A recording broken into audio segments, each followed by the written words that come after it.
The galaxy's untouchable. The galaxy had many stories, but none louder than the name of the Zereth Dominion. For 500 years, they had ruled the stars without fear. Their fleets had crushed every rebellion, burned every rival world, and silenced every threat.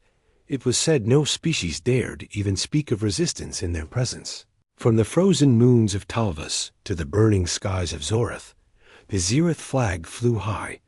They were the untouchables of the galaxy. The predators at the very top of the chain. No one could challenge them, and no one ever tried. Inside the grand war chamber of the Zereth capital, the rulers sat in a circle of black stone. The air was heavy with smoke from the burning incense. Ols, the warlord himself, a towering figure clad in spiked armor, stood at the center. His voice was sharp as he demanded the next report from the fleet commanders. A general stepped forward, his armored boots echoing against the floor. "My lord, another rebel sector has been pacified," the general said. "Their last cities are gone, their fleets destroyed, their leaders executed." The warlord nodded with cold satisfaction. There was no joy in his face, only the calm of a predator who knew victory was inevitable. Then another officer entered, moving quickly. He held a glowing data tablet, and his voice trembled slightly. "My lord, there is a strange reading on the outer edge of our space." The officer said, "A massive object has entered from the uncharted human sectors." The warlord raised one ridged brow. "Humans?" he asked with a hint of mockery. "They are. A young race, weak and scattered, nothing to fear." "Yes, my lord, but this object is larger than anything recorded," the officer replied. "Its energy signature is beyond our scale." The warlord laughed, the sound rolling across the chamber like thunder. "You speak as though it matters," he said. "No ship, no matter how large, can stand against the Zereth Dominion." Around him, the other commanders chuckled in agreement. In their minds, they had faced everything the galaxy could offer and crushed it. But the officer did not laugh. He stood firm, repeating, "The scans are unlike anything we have seen. This ship could be a weapon." The warlord waved a clawed hand dismissively. "Send a fleet to intercept," he ordered. "Destroy it before it even knows what fear is." The order went. Out and across the stars, a battle group of 30 warships prepared for the hunt. The galaxy's predators would once again remind the universe who ruled. As the Zereth fleet gathered, the mysterious object continued to drift closer. It's colossal. Shadows stretched across the starlight, blocking entire constellations from view. It was not a battleship, not a dreadnought. It was something greater. It was the Human Supercarrier Invictus, a vessel forged in secret, hidden from every galactic eye for decades. Its hull was as black as deep space, but edged with silver lines of armor that glowed faintly. It carried enough weapons to level entire star systems, and deep inside, Captain Alias Rourke stood on the command deck. He was calm, his eyes fixed on the approaching blips of the Zereth fleet. "Transmit message," Rourke ordered.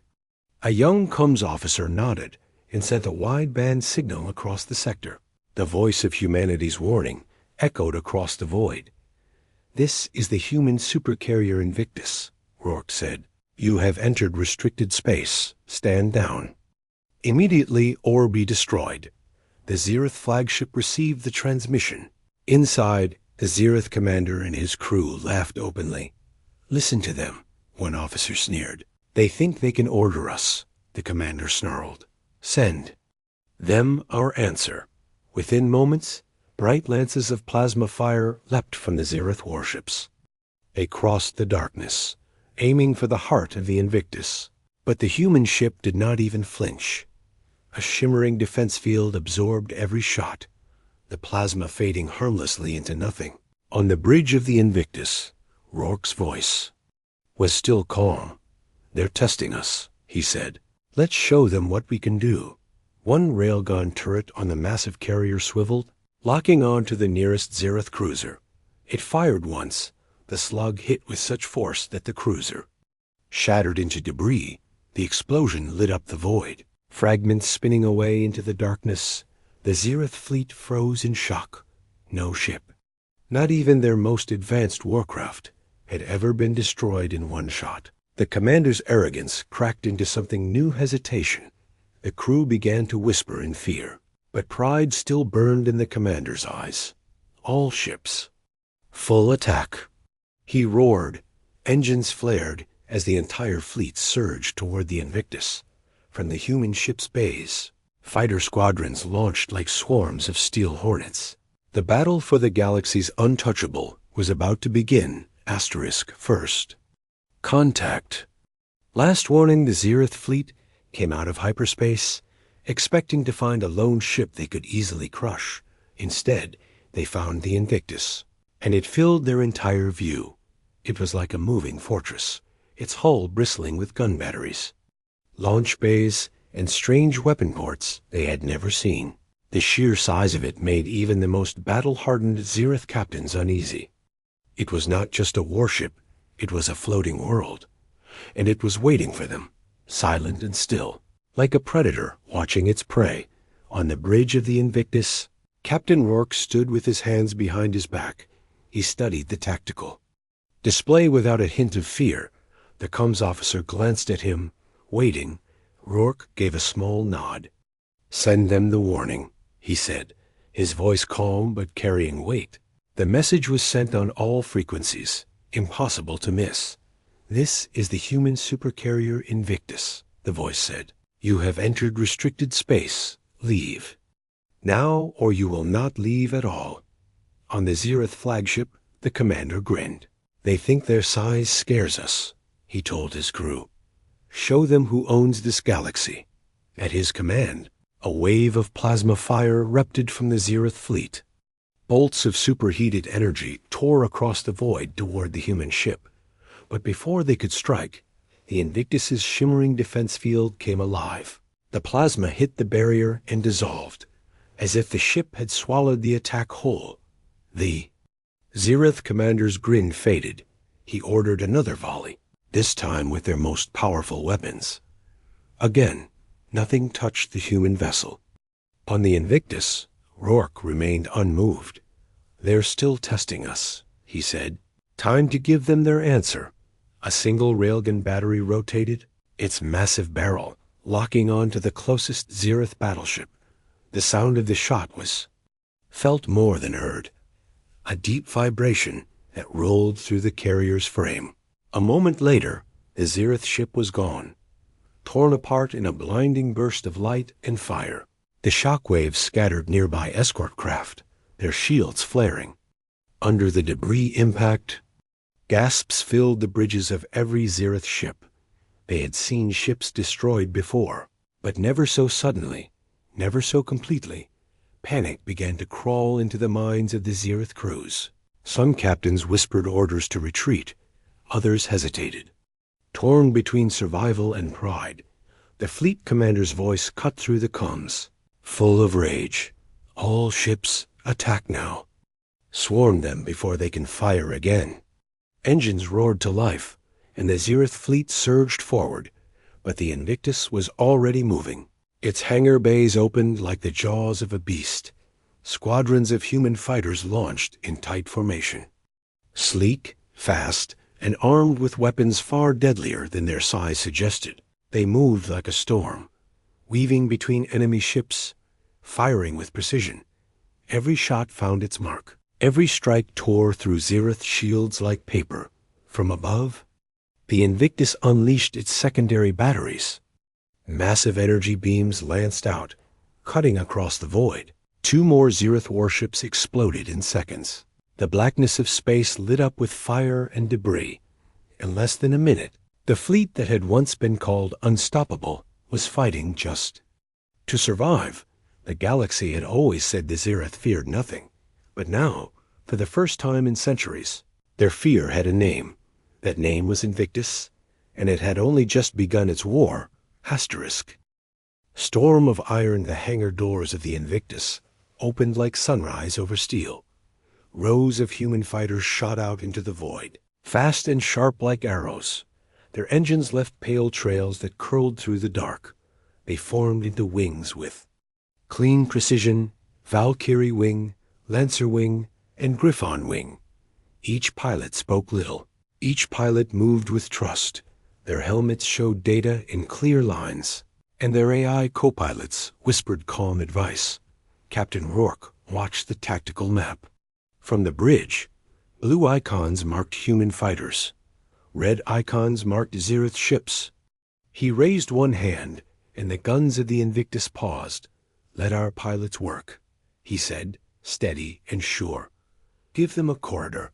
Keep our big guns cold unless needed." The gunnery chiefs acknowledged with clipped voices, Valkyrie wing dove. First, cutting between two Zereth destroyers, their cannons fired short bursts. Clean and controlled, the shots punched through enemy shields like needles through thin cloth. Sparks crawled over Zereth hulls, and then the metal split, escape pods. Launched in panic, spinning like seeds in a storm, Griffon wing rolled over the top, dropping smart torpedoes that bent mid-flight. The torpedoes curved around decoy flares and slammed into engine rings.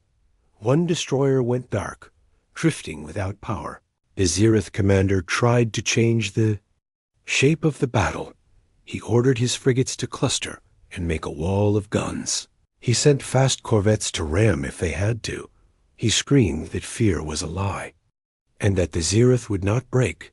His crews roared in reply, but their hands shook on the controls. They fired in all directions. They filled the void with light, yet the human fighters were never where the bolts went. They slid through gaps. As if the enemy fire moved in slow water, a young pilot with the call sign Lark took point on an attack lane. Her fighter was small even by human standards, but her aim was true. Her AI, Arc 7, marked weak points on a Zereth cruiser spine. 3 taps, the AI advised, cool and even, then cut to the shadow of the dorsal fin. Lark smiled without showing teeth. She tapped the trigger 3 times. Each round landed in the same circle of armor. A hole opened like a red flower, and the cruiser's heat bled out. She slid under the dorsal fin and vanished from enemy scanners. The Zereth corvettes tried their ramming run. They came in hot, engines screaming, hulls glowing. Rourke saw the threat and nodded once. "Deploy the net," he said, quiet as rain. A lattice of invisible force rippled out from the Invictus. It was a trap made of magnet and math. The corvettes hit the net, and their velocity broke like glass. They tumbled, harmless and slow, and human fighters clipped their wings clean. On the port flank, Lancer wing met the Zereth Ace squadron. The Zereth Aces flew with savage talent. They rolled at knife range and spat plasma at impossible angles. For a moment, the void flashed with equal skill. Then human discipline began. To win, Lancer wing flew in pairs and covered each other without fail. They never chased glory. They simply removed targets, one by one. The last Zereth Ace pulled for a desperate leap and found Lark in his path. He fired too early. She fired once, and his canopy filled with white. The Invictus shifted posture like a mountain bending to wind. Its secondary batteries woke with a soft hum. Rourke drew a box over 3 enemy battleships on his display. Batteries 2 through 5. "Sweep this sector, low yield," he ordered. Beams of contained lightning crossed the dark like clean lines on paper. They did not explode the ships.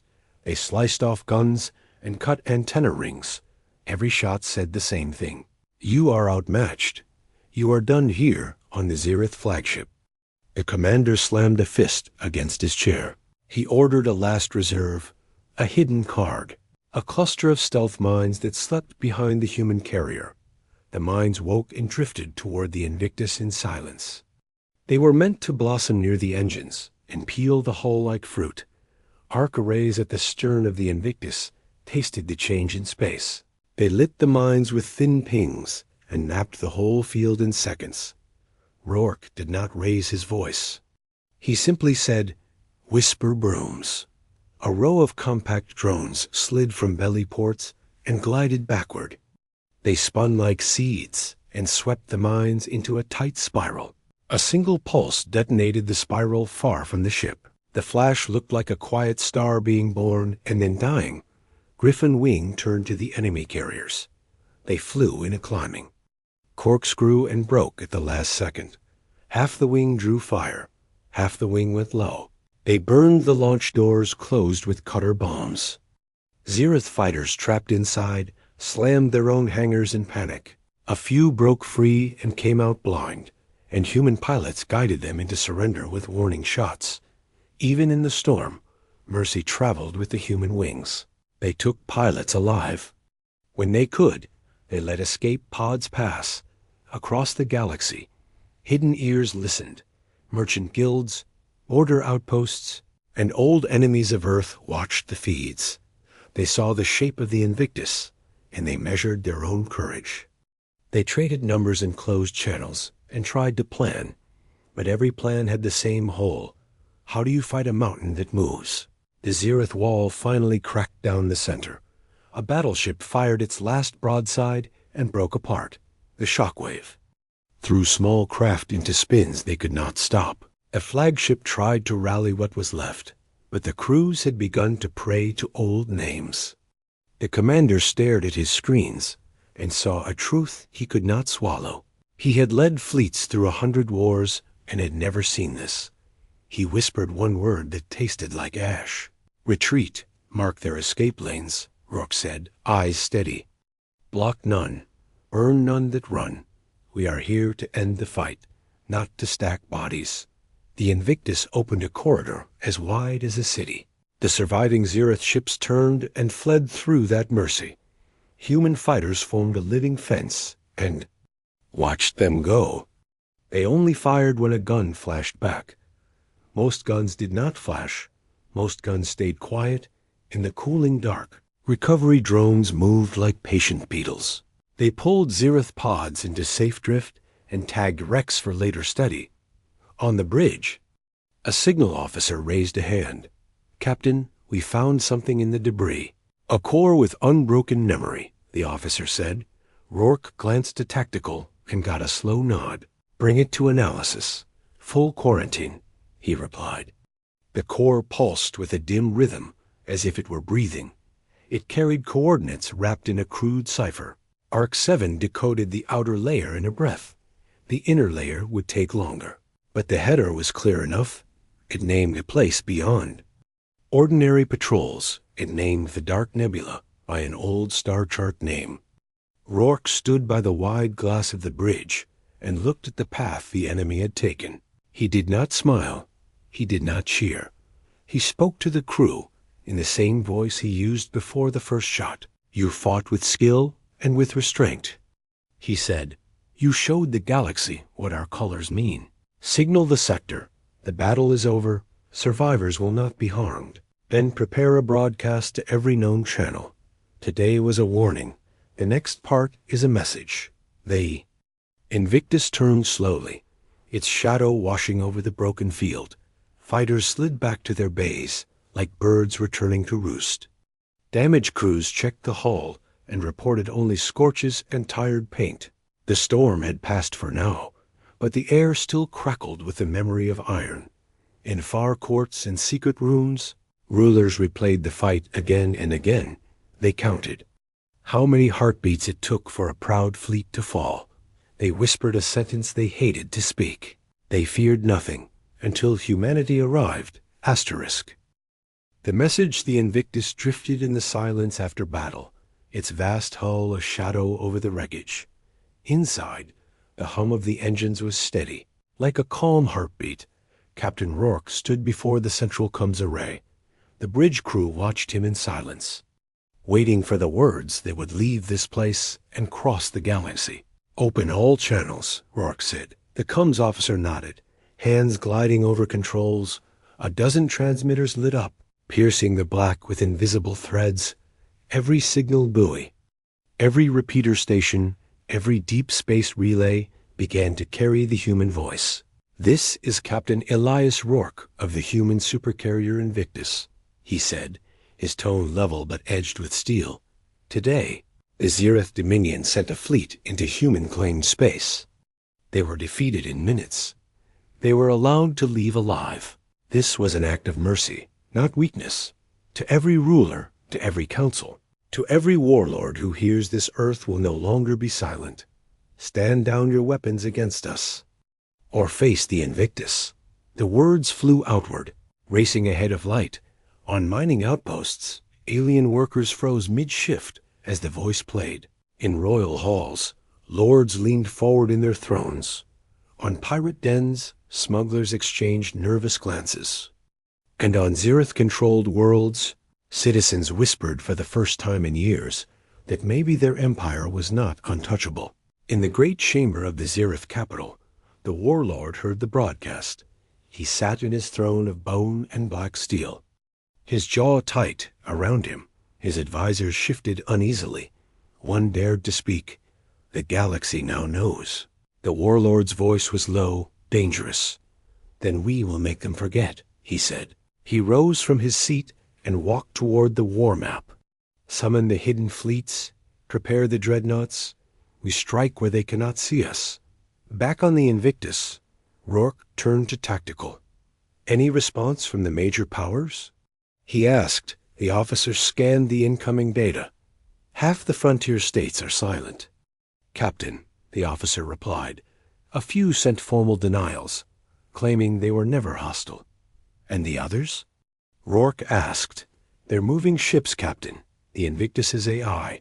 A deep-voiced program named Argus spoke next.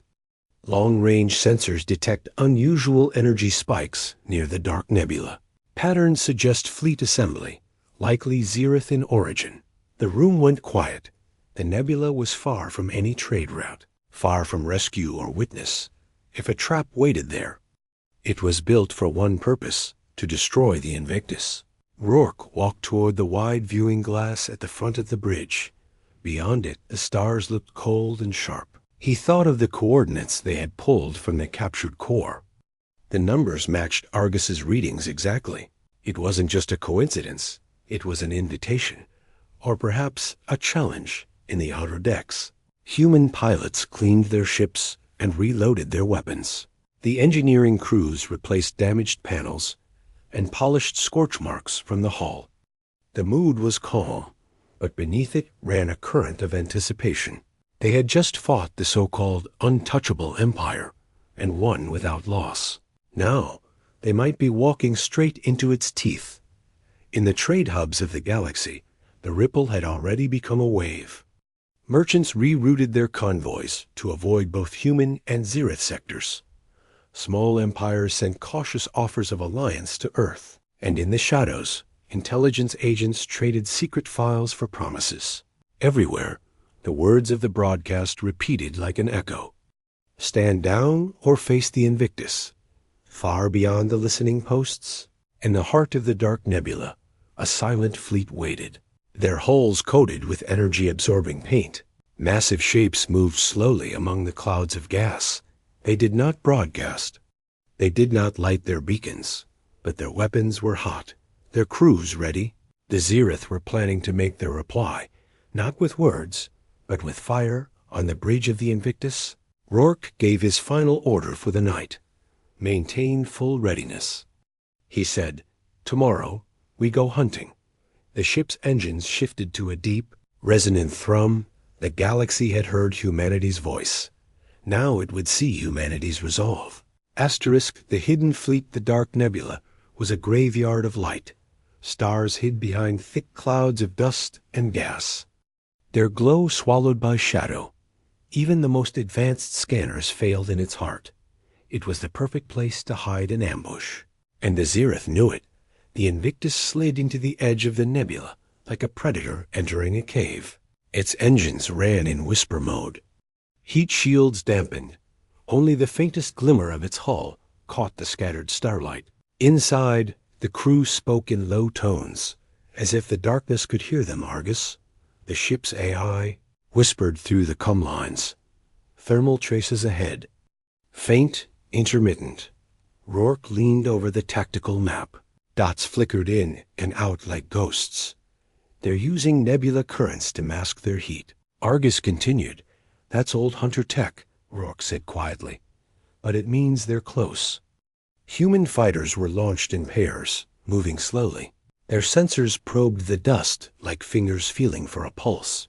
The pilots wore night vision overlays, showing the nebula as green shapes and slow swirls. They spoke only in code words. No full sentences. One word meant contact, another meant retreat, another meant kill. The first contact came without sound, a faint shimmer in the gas. Then a Zerith stealth frigate drifted into view, its hull coated in light-bending plates. It was aimed directly at the Invictus's flank, but it never got close. Valkyrie wing rose out of the mist like ghosts of their own. 4 precise bursts cut the frigate apart before it could even fire. The wreck drifted slowly, scattering fragments like frozen ash. But the explosion had a cost. It lit up the nebula. Zerith sensors snapped to life. In moments, the dark was full of movement. Dozens of enemy ships broke from hiding. They surged forward in a staggered wave, some with weapons hot, others holding back to draw fire. Rourke's voice was calm. Don't take the bait. Keep formation. He knew the nebula's trick. It swallowed radar, but magnified heat. If they fired wildly, they'd become glowing targets. Instead, the Invictus turned slowly. Its side batteries opened in pairs. Each blast was a clean stroke of light through the mist. Every shot marked an enemy ship for the fighters to finish. Meanwhile, a small unit of human commandos was already inside the nebula. They had slipped from the Invictus in stealth pods before the battle began. Guided by Argus, they latched onto a Zerith dreadnought's underside. Magnetic clamps hissed as they cut into the hull. Inside the dark corridors, the air smelled of burnt metal and cold oil. The commandos moved like shadows, planting charges along power conduits. Back at the battle, Griffon Wing lured a cluster of Zerith destroyers deeper into a gas pocket. They ignited the pocket with a single plasma burst. The resulting flare lit the nebula like a false sunrise. It silhouetted the enemy ships, and in that moment, the Invictus struck. Railgun rounds tore through them like stones through glass. Then, in the heart of the nebula, a shape appeared that dwarfed the destroyers. The Zerith flagship, the Blood Ascendant, emerged from the mist. Its hull was bristling with siege guns. It was not running. It was hunting. The warlord himself was aboard, his voice booming across the comms. Human, you have come far enough. Rourke didn't answer with words. He answered with action. Commandos now, he said into his secure channel. Inside the Blood Ascendant, the planted charges went live. Explosions tore through engine rooms and shield generators.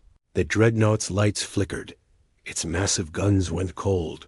The Invictus advanced through the drifting smoke. It locked tractor beams onto the crippled flagship.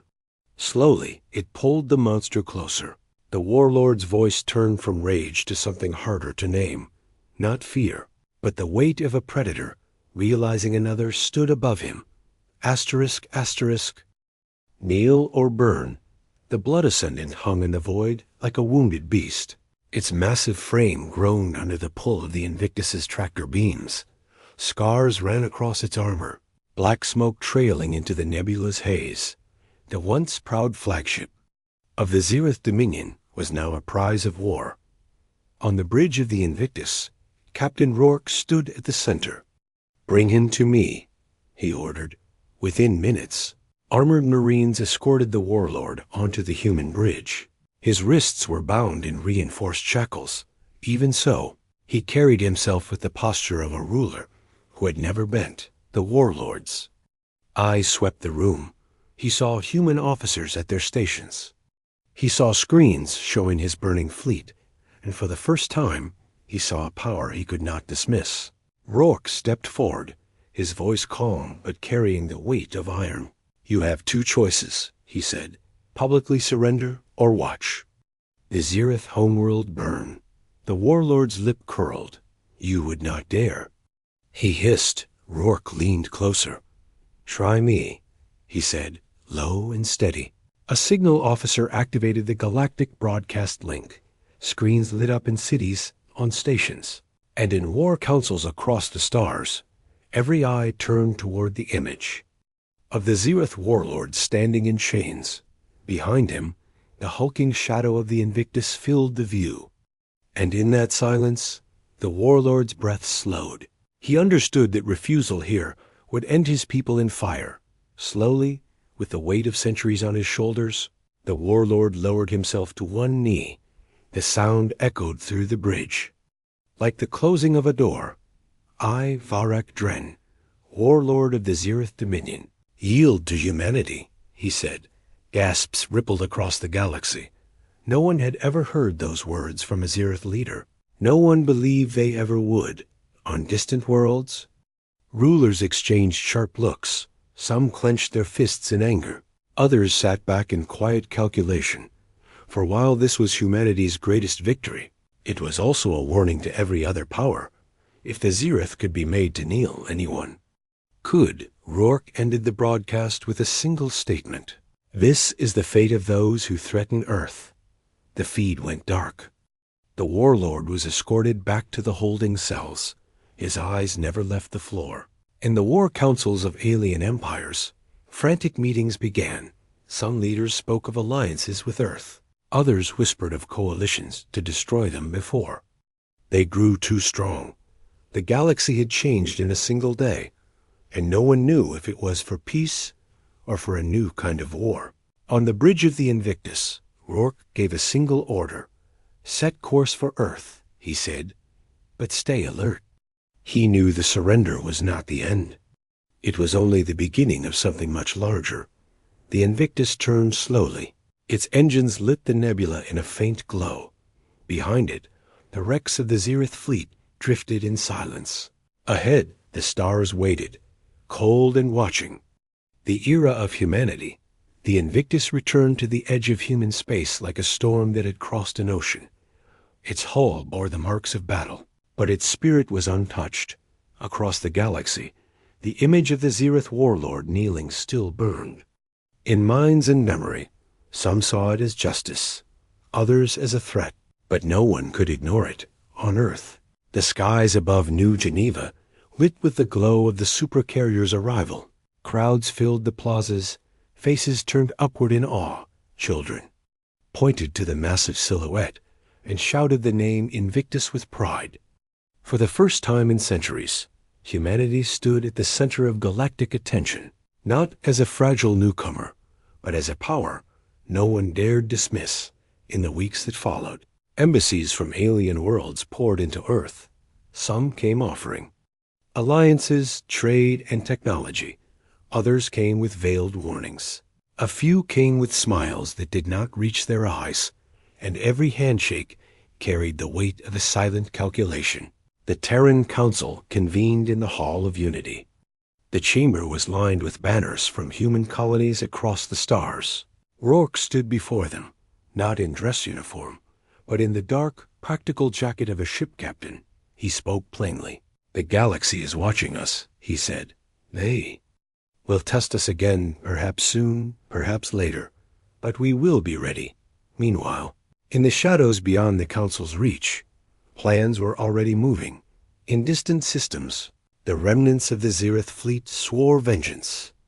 Old rivals whispered about uniting against Earth, and in the void between mapped stars, unknown eyes watched the Invictus, weighing its strength, measuring its heart. But for now, the galaxy shifted around a new truth. Where once the Zereth's flag was the symbol of dominance, now the black and silver crest of Earth carried that weight. Human patrols began appearing in disputed sectors. Pirate lords abandoned strongholds rather than face the Invictus, and frontier colonies stood taller, knowing they were no longer alone. In the quiet of the carrier's observation deck, Rourke stood with Argus. Through the glass, the stars stretched out like an unending sea. The war is over, Argus said. Rourke shook his head. No, it's only changed shape, he replied. Peace lasts only as long as we hold it. A message alert flashed across the glass. Encrypted and urgent. Rourke opened it, his eyes narrowing at the coordinates. They pointed beyond charted space, into a region known only in old myths. The sender's tag was not human, but marked with a symbol long thought extinct. It was a call for help, and it carried a simple phrase: "They are coming for all of us." Rourke closed the file and turned from the glass. "Set course," he told the helm. The Invictus's engines rumbled to life, slowly. The carrier pivoted toward the unknown. Its shadow swept across Earth, one last time before vanishing into the deep.